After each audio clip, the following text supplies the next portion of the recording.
How's it going, everyone? This is Wenbo Zhao. Huge thank you and welcome you here for the Blender 3.2 Masterclass. This class is all about master product textures inside of Blender. I'm super excited to show you what we can do inside of Blender to do some really cool texturing, and we have a few case studies and show you the possibility what you can do using an open source 3D software Blender. Don't freak out yet, because we're inside of Photoshop. We're just gonna go over the hardwares and the software we're gonna use for this particular tutorials. Let's start with the hardwares, okay? So the first one, we're going to have a 3-button mouse. So that would be something that would be very useful to having all these, because we need all three things, especially the scrolling wheels in here. If you're using some kind of gaming mouse, and something like this, you have side buttons, and also it can be programmed. That would be even better, because we can using these as shortcut key to quickly changing the viewport angles inside Blender. So that would be highly recommended, but this is not required. The full keyboard is preferred.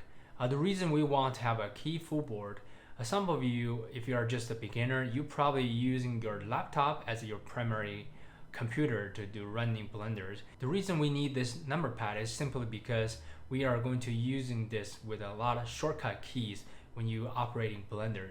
If you only have a laptop, and I would highly recommend you to purchase a separate full keyboard. It doesn't have to be super expensive gaming keyboard. It just needs to be a full long keyboard, so that you can have separate number pad on the side. You can use that, and is preferred, is not required. Okay. Speaking of computer system, the PC system is preferred because we are going to push a little bit harder on the GPU for the PC computers.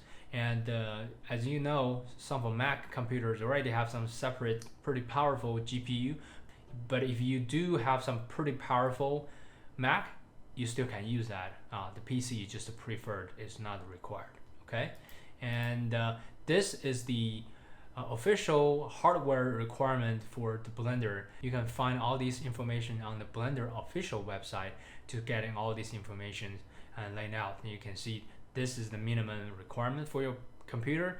These are the recommended requirement for your hardwares. And last but not least is going to be our software. You can go to the Blender official website and go to download. The current stable version of Blender is the 3.2 version.